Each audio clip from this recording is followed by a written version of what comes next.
J'ai traîné pendant longtemps une blessure au niveau de l'articulation sacro-iliaque. Je suis persuadé que c'est arrivé lorsque je jouais au football au secondaire. J'ai effectué un plaqué, puis je suis tombé avec la personne sur moi, sur le dos. De mémoire, j'avais le dos un peu courbé, puis les hanches ont pris le choc, puis le bas du dos, les lombaires. Je me rappelle d'avoir eu une espèce de grosse bosse d'inflammation. Probablement que j'ai eu des vertèbres qui ont bougé aussi. Mais somme toute, avec les traitements d'ostéopathie, de la physiothérapie, c'est parti. Par contre, lorsque j'ai commencé à faire du triathlon avec l'augmentation du volume, puis aussi lorsque je faisais de la musculation, la douleur est réapparue. Je connais quand même beaucoup d'exercices de flexibilité. J'en faisais quelques-uns, mais je ne ciblais pas.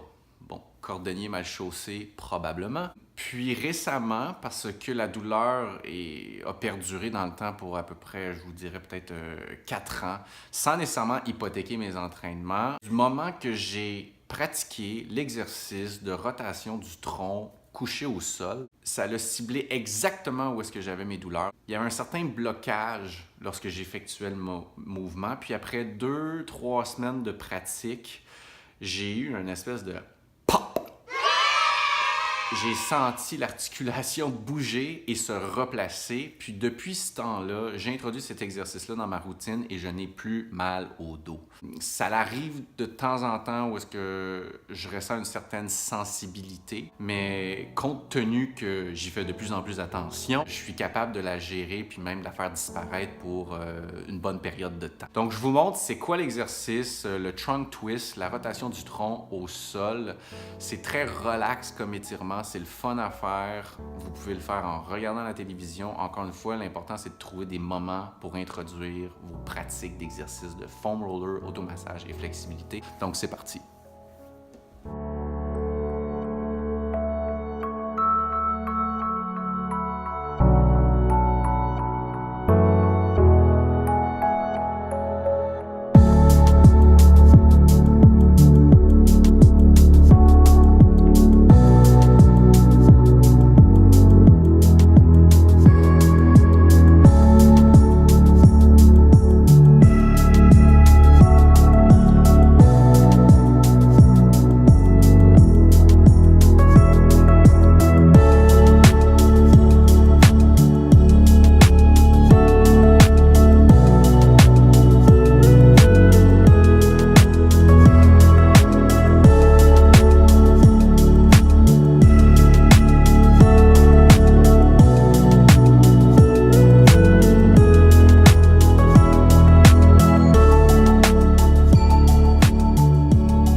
Donc, très simple d'exécution, vous pouvez faire ça, comme je vous disais, devant la télévision, même que des fois, je mets un foam roller ou un coussin derrière ma tête pour être plus confortable. J'aime le faire avec une jambe en extension, mais il y a aussi la possibilité de le faire avec les 2 jambes collées. Moi, ce que j'aime aussi faire, c'est avec ma jambe, pas ma jambe, mais avec ma main du côté opposé de la jambe que je veux étirer. Je mets un petit appui, puis je maintiens ma jambe en flexion de cette façon-là. Je trouve que c'est confortable.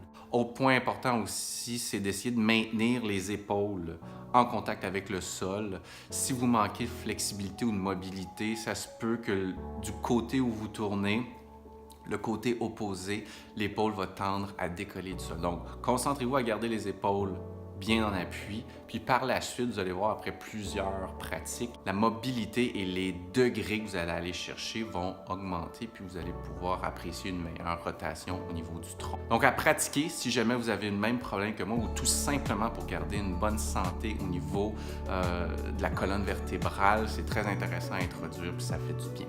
Bonne pratique tout le monde!